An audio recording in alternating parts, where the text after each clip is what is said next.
ko na lang sa'yo tuwing sa bahay. Apat kami. Alam sa mga kasama ko is pautangin niya kaya kami mga kababayan.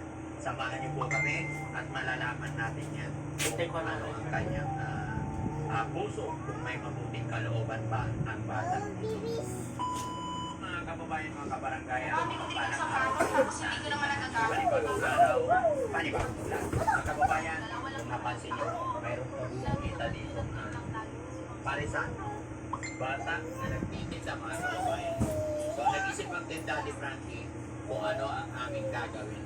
So, ang naisip ko po is samahan niyo kami mga kababayan. Pero bago tayo magpatuloy, shoutout po muna ang Team Rise Above. Sa pamumuno po yan, Tita Hanes. At syempre, ang mga kababayan natin, OFW, mga kababayan natin na nasa Pangulo. At syempre, ganun din sa mga nagpapakulay sa tuwing may Ano na naman tayo. kasi yan? Maraming salamat. May kick ako dito. Sige, labas ng labas ng labas ng labas. Huwag ka na bumalik Sa mga nagsusuper super dyan sa replay, may mga nakikita po kung nagpapakulay sa super things. Maraming salamat po sa inyo. Malaking bagay din po yan. Sabi ko na ang ginugulo. Nandito na nga ako sa pinakadulo. Kaya mga kababayan, diretso tayo sa video. Samahan niyo po kami. Huwag yan. Mabulag ka yan. Didi na naman. Aswag. Kinabuhi Ate, Ito na. ate, ano tinda mo? Ano tinda mo? Maris Mami. Kaya yung hours na lang. Oo, hindi ko marunong. Magpatuloy. Ate, may problema ako eh. Okay lang, ano? Kakain ako, kakain kami.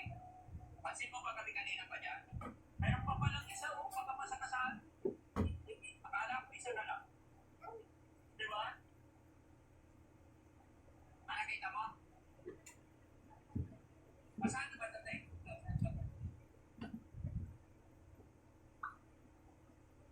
Dali na!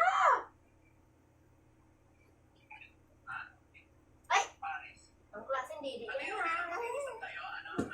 Kakain kami pero wala kami pera eh. Dijijikas ko na lang sa'yo pag uwi ko sa bahay. Oo, dijikas ka ba? Okay lang ba? Kasi wala kang pera eh. Apat kami. Tunay alam ko sa mga kasama ko na sila pagbayad. Okay lang. Sabi tayo.